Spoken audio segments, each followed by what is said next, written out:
Hi, welcome to taste dictionary. ഇന്ന് തയ്യാറാക്കുന്നത് അവിയലാണ്. അവിയലിന് വേണ്ട സാധനങ്ങൾ എല്ലാ പച്ചക്കറികളും നമുക്ക് വെജിറ്റബിൾസും അവിയലിന് നമുക്ക് യൂസ് ചെയ്യാം. പക്ഷെ ഞാനിവിടെ എടുത്തിരിക്കുന്നത് ഉരുളക്കിഴങ്ങ്, കായ, പച്ചക്കായ, വഴുതനങ്ങ, മുരിങ്ങക്കോല്, മുരിങ്ങക്ക, ക്യാരറ്റ്, ബീൻസ്, ഇത്രയും പച്ചക്കറിയാണ് ഞാൻ എടുത്തിരിക്കുന്നത്. പിന്നെ ഒരു പച്ചമുളക് നെടുകെ കീറി മുറിച്ചത്. പിന്നെ അവിയലിന് വേണ്ട ഗ്രേവി തയ്യാറാക്കാനായിട്ട് അതിൻ്റെ ഒതുക്കാൻ വേണ്ടിയിട്ട് തേങ്ങ, ഒരു അരമുറി തേങ്ങ, 1 ടീസ്പൂൺ ജീരകം, ഒരു 5 ചുവന്നുള്ളി, ഒരു വെളുത്തുള്ളി, പിന്നെ ഒരു ചെറിയ കഷ്ണം പുളി അല്ലെങ്കിൽ തൈരും ചേർത്ത് സാധാരണ ആളുകൾ അവിയൽ ഉണ്ടാക്കും. എന്നാലും വാളംപുളി ചേർക്കുന്നതാണ് കൂടുതൽ ടേസ്റ്റ്. പിന്നെ ഒരു 1/2 ടീസ്പൂൺ മഞ്ഞൾപ്പൊടി, കുറച്ച് ഉപ്പ്, പിന്നെ ആവശ്യത്തിന് വെള്ളം. നമുക്ക് ഈ കഷ്ണങ്ങളെല്ലാം തന്നെ ആദ്യം പാനിലോട്ട് മാറ്റാം. ആദ്യം തന്നെ നമുക്ക് ഈ കഷ്ണം വേവിക്കണം. എല്ലാ കഷ്ണങ്ങളും നമുക്ക് പാനിലോട്ട് മാറ്റാം.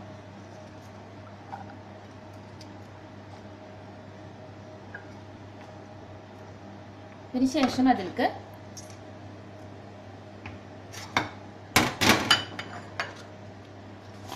ഒരു 1/2 ടീസ്പൂൺ മഞ്ഞൾപ്പൊടി,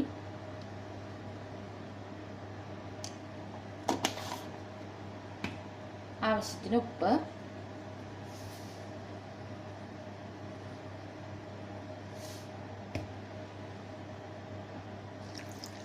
ഒരു ഗ്ലാസ് വെള്ളം ചേർത്ത് മൂടി വെച്ച് നമുക്കൊരു 10 മിനിറ്റ് വേവിക്കാം. പച്ചക്കറി വേവുന്ന സമയത്തിനുള്ളിൽ നമുക്ക് തേങ്ങ ചതച്ചെടുക്കാം. സാധാരണ ചതച്ചാണ് എടുക്കാറുള്ളത് എല്ലാവരും അവിയലിന് തേങ്ങ. പക്ഷെ ഞാനിവിടെ ചതച്ചല്ല, കുറച്ച് വെള്ളം കൂടുതൽ ചേർത്തിട്ട് ഒന്ന് അരഞ്ഞ പാകത്തിൽ, നന്നായി അരഞ്ഞല്ല എന്നാലും ചതഞ്ഞിരിക്കാനും പാടില്ല, ആ പാകത്തിലാണ് എടുക്കുന്നത്. തേങ്ങ, ജീരകം, വെളുത്തുള്ളി, ചുവന്നുള്ളി നമുക്ക് ചേർത്ത് കൊടുക്കാം. കൂടെ ചെറുതായി അരയാൻ പാകത്തിന് കുറച്ച് വെള്ളം.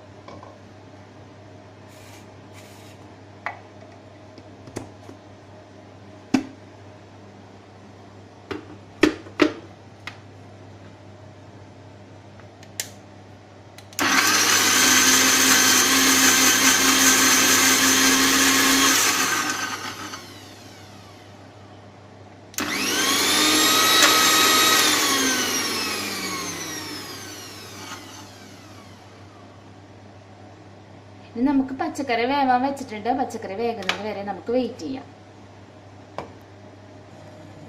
ഇപ്പൊ 10 മിനിറ്റ് കഴിഞ്ഞിട്ടുണ്ട്. വേവിക്കാൻ വെച്ച കഷ്ണങ്ങൾ നമുക്ക് വെന്തോന്ന് നോക്കാം. ഇപ്പൊ വെള്ളമെല്ലാം നല്ലോണം വറ്റിയിട്ട് കഷ്ണമൊക്കെ കുക്കായിട്ടുണ്ട്. അവിയലിന് എപ്പോഴും നമ്മളിങ്ങനെ വിരലിന്റെ വലിപ്പത്തിൽ നല്ല നേർപ്പിച്ച് നീട്ടത്തിലാണ് നുറുക്കേണ്ടത് കഷ്ണങ്ങൾ. ഇതിലേക്ക് നമുക്ക് വെത്തിയെടുത്ത് വെച്ച ഒരു ചെറിയ കഷ്ണം കൂടി ഇത്തിരി വെള്ളത്തിലിട്ട് കളിക്കുന്നത് നമുക്ക് ഒഴിക്കാം. ഇനി നമ്മൾ നേരത്തെ അടിച്ചു വെച്ചിരുന്ന തേങ്ങയുടെ മിശ്രിതം ഒരു അത്യാവശ്യം നല്ല അരപ്പിൽ ഒതുക്കിയതല്ല, അത്യാവശ്യം ഒരു അരപ്പിൽ അടിച്ചു വെച്ചിരിക്കുന്ന തേങ്ങ, ഉള്ളിയും ജീരകവും വെളുത്തുള്ളിയും കൂടിയുള്ള മിശ്രിതം നമുക്ക് ഇതിലേക്ക് ചേർത്ത് കൊടുക്കാം.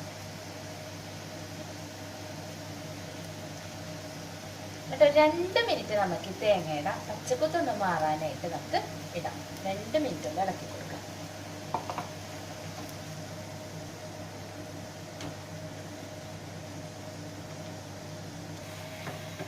നമ്മൾ തേങ്ങ ഒരു 2 മിനിറ്റ് ഒന്ന് ഇട്ട് അതിൻ്റെ പച്ചമണമൊക്കെ ഒന്ന്, വെളുത്തുള്ളിയും ജീരകമൊക്കെ ചേർത്തിട്ടുണ്ടല്ലോ, അതിൻ്റെ പച്ചമണം വല്ലാണ്ട് അങ്ങോട്ട് മണം പോകാനും നിൽക്കണ്ട. അവിയൻ്റെ ഒരു ടേസ്റ്റ് എന്ന് പറയുന്നത് ആ വെളുത്തുള്ളിയുടെയും ജീരകത്തിൻ്റെ ഒരു സ്മെല്ലും ഇല്ലാണ്. അപ്പോൾ ഇതിലേക്ക് നമുക്ക് ഏറ്റവും അവസാനം ഒരു ടിപ്പാണ് അവിയലിന് കുറച്ച് പച്ച വെളിച്ചെണ്ണ ചേർത്ത് കൊടുത്തിട്ട് ഉടനെ നമ്മൾ തീ ഓഫ് ചെയ്യണം.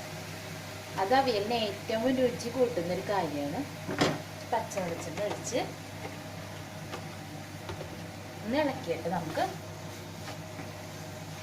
തീ ഓഫ് ചെയ്യാം.